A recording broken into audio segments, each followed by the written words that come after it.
Crash! The sharp sound of breaking glass echoed through the sterile luxury kitchen. 8-year-old Sophie froze, her hands flying to protect her 10-month-old brother Matthew in his walker. "Mommy won't forgive me," she whispered, her tiny body trembling in its simple Saks blue dress. "Sophie, what the hell have you done now?" A voice, sharp as a knife, cut through the air. Beatrice entered, her high heels clicking on the marble floor. She was a stunning blonde, poured into a tight red dress, but her eyes were furious. Sophie scrambled to clean the mess, cutting her hands on the glass. "Please, I'll clean it." "Useless brat," Beatrice sneered. She grabbed Sophie, shoved the crying baby into her arms, and began dragging them both through the mansion. "Please, no. Don't make us stay here," Sophie screamed, realizing they were headed for the old doghouse in the yard. But just as Beatrice threw open the back door, a deep voice thundered from the main gate. "What is going on?" A luxury car idled in the drive. A man in an expensive, cream-colored suit stood frozen, his eyes wide with shock. Nicholas, their millionaire father, was home. "What city are you watching this video from and what time is it? By the way, if you're enjoying my videos, I'd be so happy if you could subscribe to my channel and like this video." Beatrice froze, her furious expression instantly melting into a mask of contrived concern. "Nicholas, darling. You're home early. I was just disciplining her." Sophie broke a glass and she was being defiant, refusing to... Nicholas didn't even look at her. His gaze was locked on his children. Sophie, in her thin Saks blue dress, was trembling so violently she could barely stand, her arms wrapped around Matthew. He saw the raw animal terror in her eyes. It wasn't the look of a child who had been naughty. It was the look of a prisoner bracing for a blow. "What?" he said, his voice lethally quiet. "Did you do to my children?" He strode past Beatrice as if she were a ghost, his expensive cream suit brushing against her. He knelt by the dark, filthy doghouse, his hands shaking as he fumbled with the heavy iron latch. He yanked it open. "Daddy!" Sophie choked out, a sound of pure relief, and launched herself into his arms, dragging Matthew with her. Nicholas pulled them close, his heart hammering. They were cold. They were both so cold. "She locked us in," Sophie whispered, burying her face in his jacket. "She said we were like rats." A sound, almost a growl, ripped from Nicholas's chest. He stood up, holding both children, and finally turned to the woman he had married. Beatrice rushed forward, the performance beginning, tears instantly welling in her eyes. "Nicholas, you don't understand. She is a pathological liar. She knows how to manipulate you. I just wanted to teach her a lesson. I lost my temper. I love them like they're my own." Nicholas looked from his weeping wife, the stunning blonde in red he thought he knew, to his terrified, silent daughter. He wanted to believe Beatrice. He needed to. He had trusted her with his life, his home, his children, ever after his first wife, Sarah, had died giving birth to Matthew. He had been drowning in grief, and Beatrice had been his lifeboat. Or so he'd thought, but the look in Sophie's eyes, it was a truth he could no longer ignore. "We'll discuss this later," he said, his voice flat. He marched inside, carrying his children, leaving Beatrice standing alone in the yard, her mask of sorrow hardening into pure resentment. That night, Nicholas lay awake in the king-sized bed, Beatrice breathing evenly beside him. He couldn't sleep.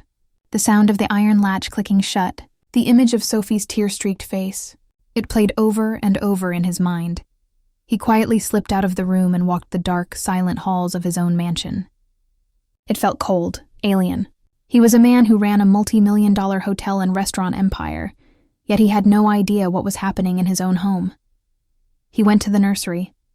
Sophie was asleep in her bed, but not peacefully. She was curled into a tight ball, her breathing shallow. Matthew was in his crib, but he was restless, whimpering in his sleep. "She whispers in her dreams," a quiet voice said from the hallway. Nicholas spun around. Mrs. Teresa, the elderly housekeeper who had been with his first wife for a decade, stood there in her robe. Her face was etched with a deep sadness. "What?" Nicholas asked. "Miss Sophie." She whispers, "Please don't lock me in." "And I'm sorry. I'm sorry." Teresa stepped into the dim light, her hands twisting in her apron. "Mr. Hayes, I have stayed quiet for too long. Forgive me, but the children, they suffer." A cold knot formed in Nicholas's stomach. "What do you mean, Teresa? What have you seen?" "I have seen things. Food withheld. I've seen Mrs. Beatrice grab Miss Sophie's arm so hard it leaves marks. I've heard her call them burdens. The word your first wife used to call them blessings." The shame hit Nicholas like a physical blow. Why didn't you tell me?" Mrs. Teresa looked at the floor. "She threatened me, sir. Threatened my family. I was afraid. We all are." The next day, Nicholas stayed home, pretending to work from his study. He watched. At dinner, Beatrice was the perfect hostess, all smiles and sweet words, discussing a charity gala. But Nicholas saw it now. He saw how Sophie flinched when Beatrice's hand brushed her shoulder. He saw how Matthew, in his high chair, would fuss and cry whenever Beatrice got close, only calming when Sophie held his hand. He tried to ask Sophie directly when they were alone for a moment. "Sophie, sweetheart, is Beatrice ever mean to you?" Sophie froze. Her entire body went rigid. She looked up at him, her eyes wide with panic, and then looked past him, toward the kitchen. Beatrice was watching them through the doorway, a bright, fixed smile on her face. The threat was unspoken but clear. I'm fine, Daddy," Sophie whispered, dropping her gaze to the floor. I was just clumsy with the glass," Beatrice glided in. "See, Nicholas? She's just shy. Such a sensitive girl. You're smothering her." But Nicholas saw his daughter's tiny hands tremble. He saw her bite her lip until a small drop of blood appeared. Later that day, as he was in his home office, Camilla, the young 19-year-old maid, hurried in to empty the trash. She moved with nervous, bird-like motions. As she passed his desk, she looked around frantically, then slid a small, folded piece of paper under his keyboard. "Please read this, sir," she whispered, her eyes wide with fear. "I am so scared every day." She then fled the room. Nicholas waited until the door clicked shut. He unfolded the note. The handwriting was childish, desperate. It wasn't from Camilla. It was from Sophie. "I am very scared. She yells at us every day. She said you don't love us. Please don't leave us alone." His chest tightened until he could barely breathe. He crumpled the note in his fist. He had failed. He had been so lost in his own grief, so buried in his work, that he had abandoned them. As if summoned by the chaos in his heart, Father Julian arrived the next day. The elderly priest had been a mentor to Nicholas's first wife and had baptized Sophie. He was a man Nicholas respected deeply. "Nicholas," Father Julian said, his voice kind but firm as they sat in the library, the heavy curtains drawn. "Mrs. Teresa came to see me at the parish. She is a devout woman and she is terrified. She told me of her concerns." Nicholas bowed his head. "Father, I think I've made a terrible mistake." "A mistake?" the priest said, his eyes sharp. "Nicholas, I have known you a long time. I saw you build an empire from nothing, but I also saw you when Sarah died. You were a ghost. You married this woman, Beatrice, in a fog of grief. You didn't see who she was. You saw what you needed." "I needed a mother for my children," Nicholas whispered, the confession tearing at him. "They had a mother," Father Julian said gently. "They needed a father, but you gave them an overseer and returned to your work. Mrs. Teresa tells me she locks them in a doghouse." "Is this true?" Nicholas couldn't speak. He just nodded, the shame burning his face. "You are a wealthy man, Nicholas," the priest said, leaning forward on his cane. "You build hotels, you run restaurants, but you are failing to build a home. You must ask yourself, do you want to be remembered as a successful millionaire or as a father? You can only choose one, and you are running out of time." The words hit him like a physical blow. He had been choosing the empire, every day.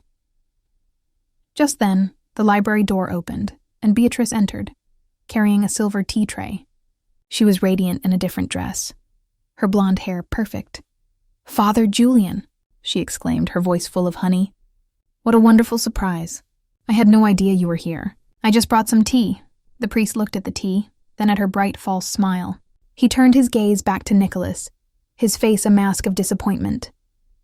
"No, thank you, my dear," he said to Beatrice, his voice suddenly cold. "I was just leaving." He stood, looked at Nicholas one last time, and said, "Do not let your children pay for your sins, son." He walked out, leaving Nicholas alone with Beatrice and the rattling teacups. That night, Nicholas knew he couldn't rely on confessions or warnings. He needed proof. He needed to see it for himself. He made a call to his head of security at his hotel flagship. The next day, while Beatrice was out at a spa, "A wife has to look good for her husband, darling." A 2-man team of security technicians arrived at the house. "I want them everywhere," Nicholas told them, his voice grim. "The kitchen, the hallways, the nursery, the living room, and the garden. I want a high-definition camera on that doghouse." "Audio-enabled, Mr. Hayes?" "Audio-enabled," Nicholas confirmed. Mrs. Teresa watched him as the men worked, their movements quiet and professional. "You must prepare yourself, sir," she whispered, her hands clasped. "The truth is often more painful than we imagine." "I'm already in pain, Teresa," Nicholas replied, his voice hollow. "I just need to know if I'm insane, or if I've been a fool." "You were grieving, sir," she said softly. She took advantage. The cameras were installed. Tiny, invisible lenses hidden in smoke detectors, light fixtures, clocks, and bookshelves. Beatrice came home, oblivious, smelling of lavender, kissing him on the cheek. "Such a long day, darling. You wouldn't believe the drama with the fundraiser." "I'm sure," Nicholas said, his stomach churning. For 3 agonizing days, Nicholas pretended. He went to work. He sat at dinner. He smiled at Beatrice as she complained about the staff, or bragged about her social victories. And every night after she was asleep, he went to his study, locked the door, and opened the secure server on his laptop. The first 2 days were mundane, almost convincing him he was wrong. Beatrice on the phone, Sophie playing quietly with Matthew. Maybe I am wrong, Nicholas thought, a desperate, foolish hope rising. Maybe it was just one bad day. Then came day 3. He opened the file from the kitchen camera. Time-stamped 10:30 a.m., just after he'd left for the office. The feed showed Sophie, in her Saks blue dress, holding a crying Matthew. "Shut him up," Beatrice's voice snarled from off-camera. She entered the frame, already in her gleaming red dress for the day, her face a mask of rage. She snatched Matthew from Sophie's arms. "Please, he's just hungry." "I was going to make his bottle," Sophie pleaded. "He's a burden, just like you," Beatrice hissed. She shoved the crying 10-month-old back at Sophie so hard that the little girl stumbled, almost dropping him. "Hold him. Don't you dare move. Don't you dare sit. If you drop him, I'll lock you both in that filthy shed for a week. Do you understand me?" "Yes, ma'am," Sophie sobbed, her arms shaking. Nicholas watched, his blood turning to ice as the footage continued. Beatrice sat at the kitchen island, sipping coffee and scrolling through her phone, while forcing the 8-year-old to stand and hold her 20-pound brother for over an hour. He watched until Sophie's legs buckled and she sank to the floor, still shielding Matthew, sobbing in defeat. "Pathetic," Beatrice sneered, getting up and leaving the room. Nicholas staggered back from his desk, a strangled cry caught in his throat. He felt physically sick. He clicked on the next file. And the next. He saw Beatrice grab a plate of food from Sophie at dinner, food Mrs. Teresa had served her, and dump it in the trash. "You don't deserve to eat, you ungrateful brat." He saw her in the garden, dragging Sophie by the arm to the doghouse. "Want to try this again? Want to see how dark it gets?" Nicholas sank into his chair, his hands shaking so violently he could barely use the mouse. A cold, dark, murderous rage, unlike anything he had ever known, filled his entire being. This wasn't a misunderstanding. This wasn't a bad day. This was systematic torture. His children had been living in a private hell, and he had been paying for it.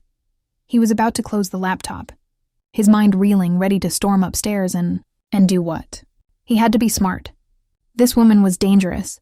Then he saw another notification, a camera he had placed in his home office, which he'd almost forgotten about. It was motion activated. He clicked the file. It was from 2 nights ago while he was in New York for a dinner. The feed showed Beatrice. She was at his desk, at his private computer, the one that held his entire financial empire. His blood ran cold. He watched as she typed in his password. She knew his password. He watched, his jaw tightening, as she navigated through his private servers to his offshore business accounts. These were accounts she shouldn't even know existed. His eyes narrowed. What was she doing? He watched as she authorized a transfer. A large one. To an account in Switzerland, one he didn't recognize. The amount, $200,000. Nicholas froze. It wasn't just cruelty. It wasn't just abuse. It was theft. Calculated, cold-blooded theft. He finally understood. He hadn't married a grieving widow who was overwhelmed. He had married a predator. A con artist who saw his grief as an opportunity, his children as an obstacle, and his bank account as her personal prize. And she was living under his roof, sleeping in his bed. He looked at the footage of his sobbing daughter, then at the footage of the wire transfer. The two images merged into one horrifying, complete picture. He closed the laptop, the click sounding like a gunshot in the silent room. The grief and confusion vanished, replaced by a cold, hard resolve. The war had begun, and he would not lose. The man who descended the stairs the next morning was not the grieving ghost who had haunted the mansion. He was Nicholas Hayes, the CEO, cold, precise, and utterly ruthless. He kissed Beatrice on the cheek, a gesture that made his own skin crawl. "Darling," he said, his voice smooth as glass, "I've been neglectful.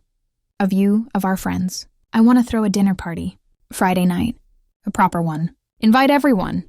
Beatrice lit up, her eyes gleaming. A party was her stage. "Oh, Nicholas, yes! That's a wonderful idea. I'll call the caterers. It will be perfect." "I'm sure it will be," he said. "I'll also invite my lawyer, Victor. We have some company business to finalize." For the next 2 days, Nicholas was the perfect husband, while Beatrice was the perfect gleeful hostess, barking orders at the staff, finalizing menus. She didn't notice that Mrs. Teresa and Camilla no longer flinched in her presence, but instead met her gaze with a quiet, knowing calm. She didn't notice Nicholas spending hours in his study, not on hotel reports, but on the phone with Victor and someone else. Friday night arrived.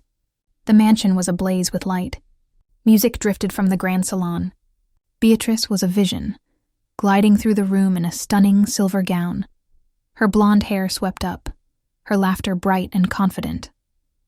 She was accepting compliments, the perfect millionaire's wife. Nicholas stood by the fireplace nursing a club soda, watching her. He saw his business partners, socialites, and standing near the back, his lawyer, Victor, who gave him a subtle nod. Beatrice tapped a glass for a toast. "I just want to thank my wonderful husband, Nicholas," she gushed, raising her champagne, "for this beautiful party and for finally appreciating all that I do for this family."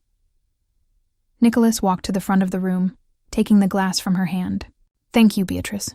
You're right. It's a night for appreciation, and for truth."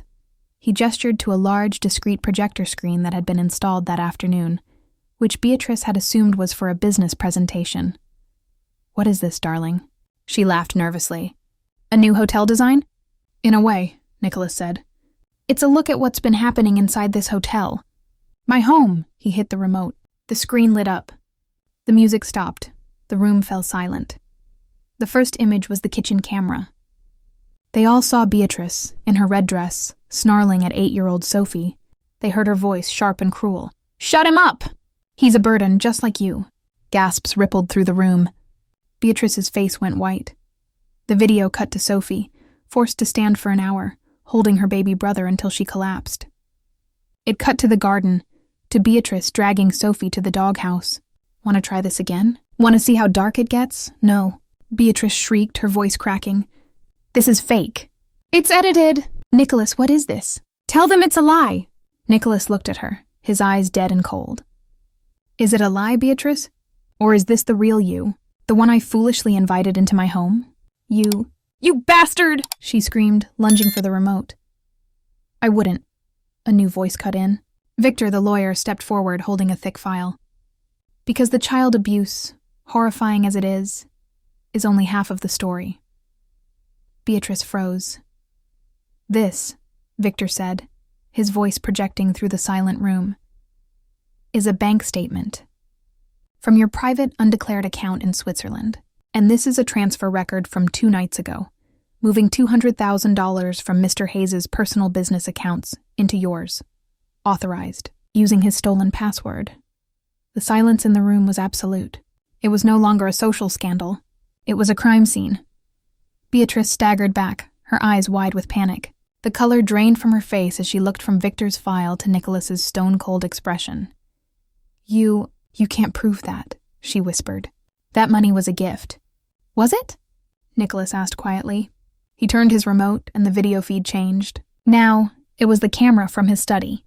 The room watched Beatrice sit at his desk, type in his password, and authorize the wire transfer. It was over. Beatrice's eyes darted around the room, looking for an escape, for an ally. She found only horrified, disgusted faces. "Nicholas, please," she tried, the tears finally coming, real this time. "Please, I can explain. I was desperate. I love you. You love my money," Nicholas said, "and you tortured my children to get it. You're right about one thing, Beatrice. This is a night for truth." He gave a small, almost invisible signal toward the grand entryway. As if on cue, the heavy oak doors swung open. 2 uniformed police officers stepped inside, their faces grim. Beatrice let out a small, animal sound. "No, Nicholas, you can't do this to me." "I'm not doing this to you," he said, his voice flat. "I'm doing this for my children. Mrs. Beatrice Hayes," the officer said, his voice booming in the quiet. "You are under arrest for grand theft, embezzlement, and 2 counts of felony child endangerment." Beatrice dissolved, screaming, kicking, calling Nicholas every name imaginable as they snapped the handcuffs on her wrists. "You'll pay for this!" "I'll ruin you!" "You'll never see a dime." But no one was listening. The officers dragged her out of the mansion, her silver dress catching on the doorframe, her shrieks echoing into the night until the sound of a car door slamming cut them off for good. The room was still. Nicholas stood alone, the remote in his hand. He turned to his shocked guests. "My apologies. Please, leave. The party is over." When the last guest had fled and the house was finally completely silent, Nicholas sank onto the bottom stair, dropping his head into his hands. He didn't feel victorious. He felt empty. He had won the war, but the cost had been his children's innocence. He heard a small sound. He looked up. Sophie was standing at the top of the stairs, in her pajamas, her Saks blue dress discarded on her floor. She was holding Matthew's hand. She had seen it all. She walked slowly down the stairs, her eyes fixed on his. She didn't look scared. She didn't look angry. She just looked tired. She stopped in front of him. Nicholas looked at his daughter, his heart breaking. "Sophie, He didn't know what to say. "I'm sorry," felt like a pebble thrown into a canyon. Sophie was quiet for a long moment. Then she did something he hadn't felt in a year. She stepped forward, climbed onto his lap, and put her thin arms around his neck. "You came home, Daddy," she whispered into his shoulder.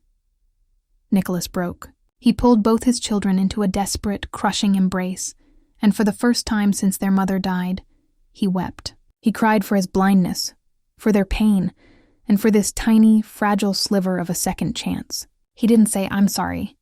He just said, "I'm here. I'm not leaving. I'm never ever leaving you again." The months that followed were not easy. They were a clumsy, difficult process of learning to be a family. Nicholas sold the restaurant and hotel empire. He was a millionaire, but he realized Father Julian was right. He could only be one thing. He chose father. He learned how to make pancakes, badly at first. He learned how to read Goodnight Moon with the right voices. He learned that Sophie got a small dimple in her left cheek when she really smiled, and that Matthew was obsessed with the color yellow. The staff, Mrs. Teresa and Camilla, remained, but their fear was replaced with warmth. The cold, sterile mansion began to fill with new sounds, laughter, cartoons, and the sound of Nicholas playing peekaboo with Matthew on the floor. One afternoon in spring, Nicholas was in the yard with Sophie. They stood in the corner where the old doghouse had been. It was gone, ripped out by a construction crew. In its place, they were planting a rose garden. just like the one his first wife had loved. Sophie placed a small white rose bush into the soil. She looked up at her father, her face bright in the sun. "It's not scary here anymore, Daddy." Nicholas smiled, taking her small, soil-covered hand in his. "No, sweetheart. It's not. It's just a garden." This story, a harrowing journey from a cold, dark doghouse to the warmth of a father's embrace, finally comes to an end. It's a stark reminder that evil often wears a beautiful mask, but the truth, no matter how deeply buried, will always fight its way to the light. And you, watching this, what part of this story touched you the most? Do you believe a person can truly change? Or was Nicholas's failure in leaving his children just as bad as Beatrice's cruelty? Sometimes the simplest act of paying attention is the greatest act of love.